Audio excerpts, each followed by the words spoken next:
Hey, if you're a GRC analyst and you've been hearing this term GRC engineering and wondering what actually is this? What does it mean? Where do I even start? Well, this video is perfect for you. I found a free tool called the GRC Playground, and it is a hands-on mission-based learning platform built specifically for people who want to start developing practical GRC engineering skills, which is what I was doing when I found it. Now look, I'm going to be upfront. What's available right now is foundational. It's basic, it's the beginning, but that is exactly what makes it valuable, because most GRC practitioners have never had a place to even get fundamentals down, and this is going to give you that. So in this video, I'm going to show you what the platform looks like, walk you through a mission that I completed, and explain why I think GRC engineering is a skill that every analyst needs to at least begin to understand, because the job market is asking for it, and if you don't have it, you will be left behind. So let's get into it.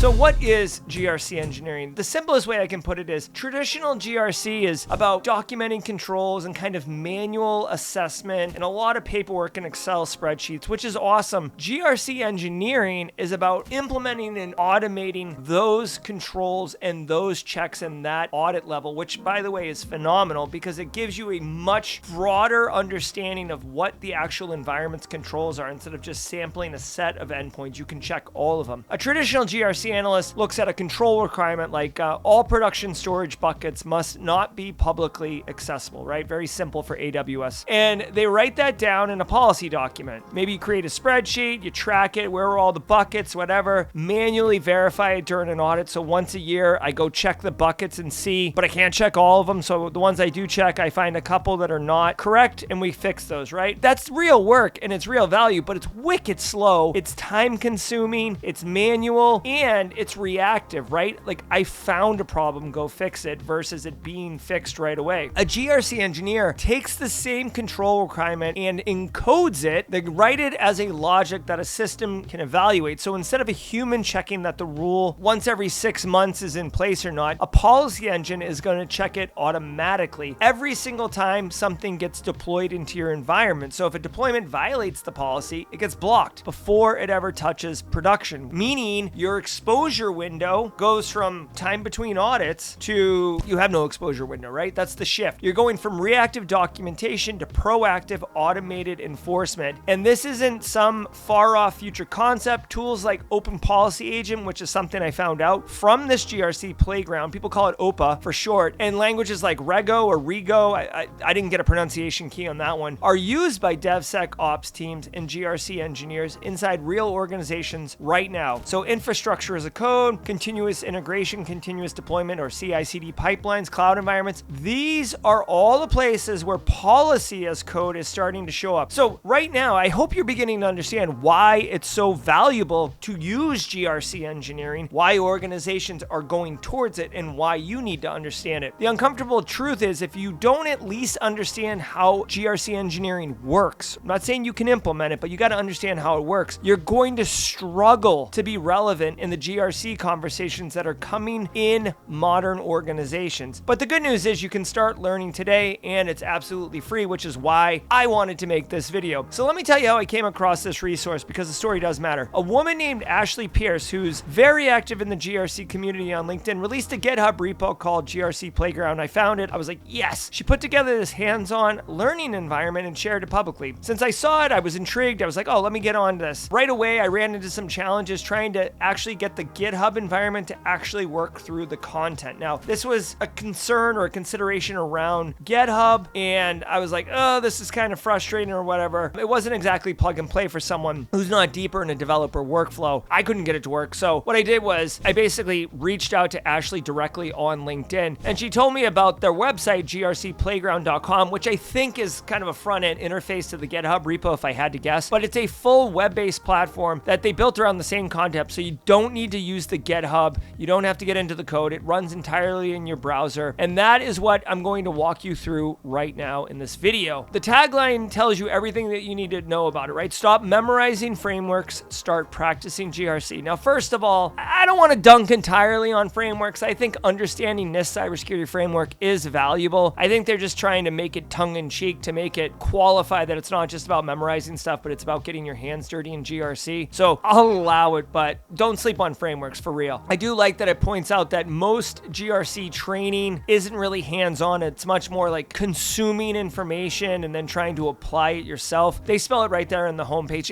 And honestly, going through the tool, you do get hands-on experience, which is super dope. You can see here, traditional GRC training, memorize framework acronyms, read slide decks, PDFs. Those are kind of the problems. You know, you pass a multiple choice exam for certifications, whatever. With the GRC Playground instead, you analyze real system architecture, you select controls and review evidence, you write and test policy logic, and you support real authorization decisions. And you're kind of writing like JSON code, right? So if you are a person who got into GRC because it wasn't technical or it was less technical, get ready to get uncomfortable and get acclimated to JSON and basically this programming language that the OPA uses. It's important because you're going to be doing GRC as an engineer, okay? The GRC Playground platform has two skill paths at this time of recording. The first is the RMF fundamentals that walk you through a full risk management framework lifecycle from system cat. I say system cat, but of course system categorization, all the way to authorization decision and continuous monitoring. And the path is really valuable if you want to understand RMF at a practitioner level. I'm like fully well versed in RMF, so I skipped over that one personally. But the second path, and this is the one that I did, it was the one that caught my interest, is entry-level GRC engineering. And this path is about building the practical skills for a GRC engineering role, evidence review, control assessment, and the one that I focused on, compliance automation, policy as code. And one thing I want to point out really quickly, right? Like I've built and run my own cyber programs. I've had teams. Like I've worked in industry over 20 years. Like I'm not entry level, but like I wanted to know about GRC engineering, so I started at the entry level learning. Okay, so don't think that like, oh, like I've been around forever, this is beneath me. Like no, you got to start on day one and put in the cycles. Wherever you are, if you need to understand GRC engineering, this is a great place to start. Both paths are free, no credit card required, no shenanigans like that. You don't even need to create an account, all right, which is super cool. They say it's beginner friendly. It absolutely is. You don't need to be a developer, which is another key thing. You don't need a technical background. It is designed for GRC practitioners or, you know, analysts who want to level up. So if that's you, welcome to the party, pal. Let me show you what mission one of the GRC engineering path actually looks like. The mission is called Policy as Code. It's 10 pages or 10 lessons long, and it walks you through a complete end-to-end workflow for how a GRC engineer turns governance rule into automated enforcement. Now, I'm not going to click through all 10 pages on camera. You can do that on your own time. But let me tell you what you're actually doing in this mission, because it's much more hands-on than anything I've seen with GRC engineering. Of course, like the scope of what I've seen with GRC engineering is pretty limited, right? So you start by learning what a policy engine is and how it evaluates rules against real inputs. So you're not reading a definition. You're like literally actually looking at policy logic and actual infrastructure configurations side by side. Then you start modifying the policy rules. You can make changes and see immediately what those changes do. Then you test your policy against multiple inputs, including inputs that could pass, inputs that should fail, and you have to figure out why a test is failing and fix it, or why it passed when it shouldn't have. The final page of the mission is where they summarize what you've accomplished, right? Learned how policy engines evaluate rules, read and understand policy logic. These are kind of like resume bullets, roughly. I wouldn't go as far as to put them on a resume, but you can certainly talk to having these lesson bullets learned from this experience. It's not a simulation, it's not a quiz, it's a workflow. You go through the whole thing. And look at the deployment authorization decision at the bottom. Authorize with conditions. So policy logic must remain tested. Environment naming must be standardized. Future inputs must be validated. This is what real risk-based decision making looks like, and the platform is specifically designed to mirror that. They're not dumbing it down for you, okay? It's awesome. When I first went through this, there were moments where I had to think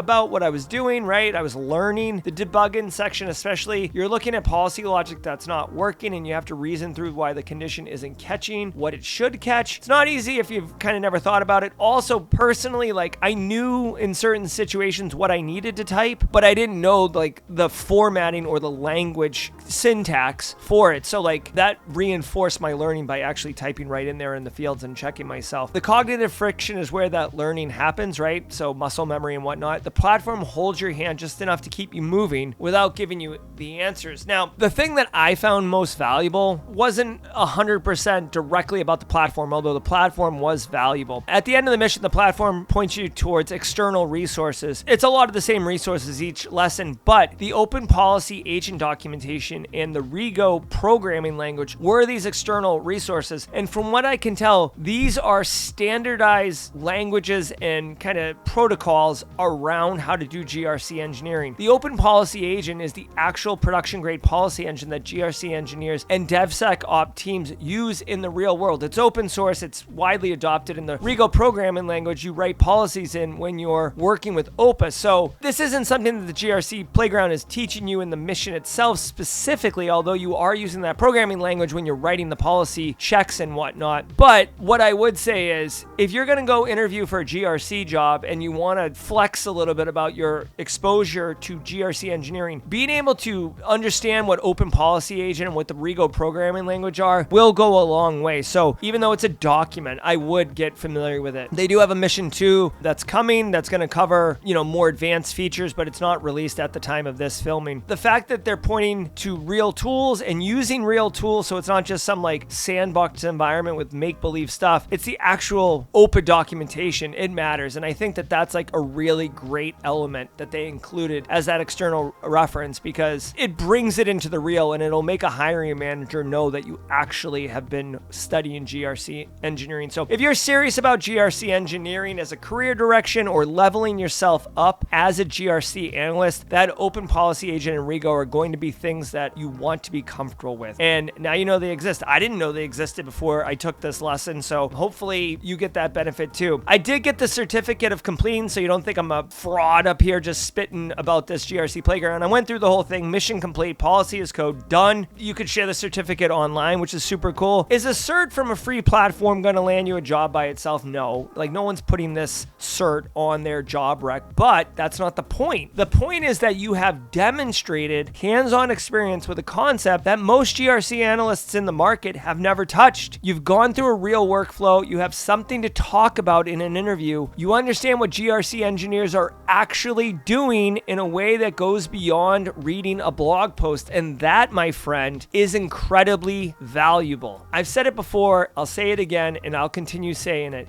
GRC is becoming a more technical discipline. So if you've been hiding because you don't like technical stuff or technology, you're going to have to get over it. This isn't going to happen overnight, but organizations that are maturing their security programs, the ones that have moved past checkbox compliance and into continuous monitoring, into DevSecOps, into cloud native environments, which many are, they're going to want GRC practitioners who can operate in that world. Now, that doesn't mean you need to become a software engineer, okay? So don't get all sweaty and be like, oh my God, what am I going to do, okay? It means that you need to understand how policy automation works, right? You don't know how it works. Take this GRC Playground mission. You'll understand how policy automation works. You need to be able to have a conversation with an engineering team about how a control will get enforced in their pipeline. You need to know what OPA is. You need to understand what Rego does. And the GRC Playground gives you it for free. It's completely accessible, browser-based, no registration, no credit card. It's wicked beginner friendly, and it will help you start building that fluency. Go to grcplayground.com. Start with Path 2 Mission 1, Policy as Code if you want my experience, or start at the very beginning and go through all of it. They say it takes 60 to 90 minutes. I was able to tear through it in probably like 15 minutes, but your mileage may vary. Come back, share in the comments. Did you get value from it? Was it worth it? Or share it with friends on LinkedIn, right? This is a great resource. I don't really care about the YouTube algorithm and engagement, all that stuff. Like, just if you get value, let me know. And if you really get value, tell somebody else. Tell a friend. I already know about it, right? So that's it. That's the video. The only thing I want you to do after watching this is at least go go to grcplayground.com, put it in the browser, and just look at it. Well, that's it. That's the whole thing, guys. As always, like, subscribe if you want more content like this. I drop it every Sunday. We do the daily cyber threat brief every morning at 8 a.m. I'm Jerry. Till next time, stay secure.